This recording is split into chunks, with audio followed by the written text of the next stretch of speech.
नमस्ते, स्वागत छ यहाँहरूलाई मेरो च्यानलमा। आज म यहाँहरूलाई मशरुम साँदेर देखाउँछु। मशरुम साध्नको लागि मैले लिएको छु वेस्टर्न मशरुम। अब यसलाई चाहिँ मसिनो पारेर केलाउनु पर्छ।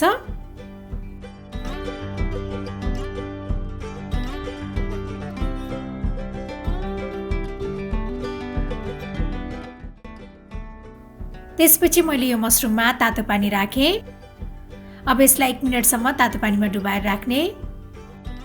एकछिन तातो पानीमा डुबाइसकेपछि मैले यो मशरुमलाई राम्रोसँग पखालेर लिएको छु। अब यसमा रहेको पानी सबै निचार्ने।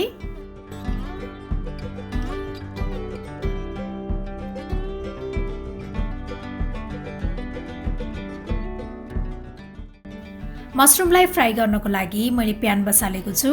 अब यसमा चाहिँ मैले राखे थोरै तेल। त्यसपछि अब यो मशरुम राखेर मशरुमलाई चाहिँ रातो हुने बेलासम्म फ्राई गर्नुपर्छ।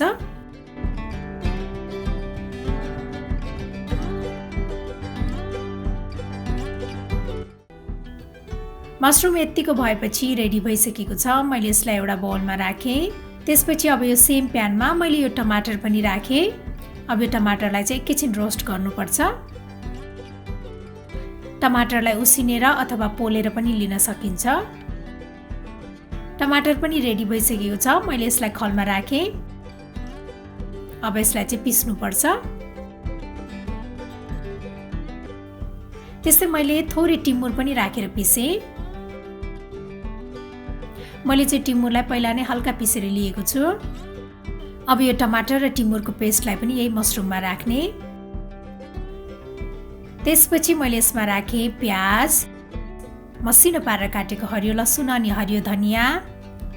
मैले फेरि पनि प्यान बसालेको छु। अब यसमा चाहिँ थोरै तोरीको तेल राख्ने। त्यसपछि मैले यसमा मेथी पुराएँ।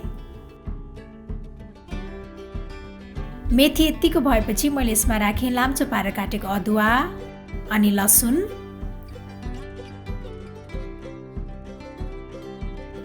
त्यस्तै मैले मसिनो पारेर काटेको हरियो खुर्सानी पनि राखेँ। अब यसमा चाहिँ थोरै बेसार पनि राख्ने। त्यस्तै मैले थोरै रातो धुलो खुर्सानी पनि राखेको छु। यसले चाहिँ राम्रो कलर दिन्छ, तर यो अप्सनल हो। अब यसले चाहिँ मशरुम झान्नुपर्छ। अब यसमा नुन स्वाद अनुसार राख्ने। त्यस्तै मैले कागतीको रस पनि राखेँ। अब यो सबैलाई राम्रोसँग मिक्स गर्ने।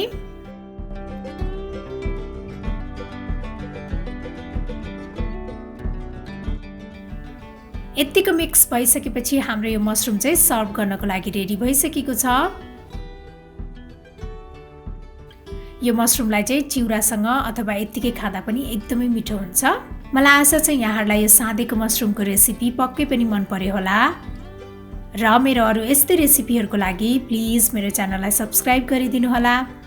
र मेरो भिडियोलाई लाइक, सेयर र कमेन्ट गर्न पनि नभुल्नुहोला।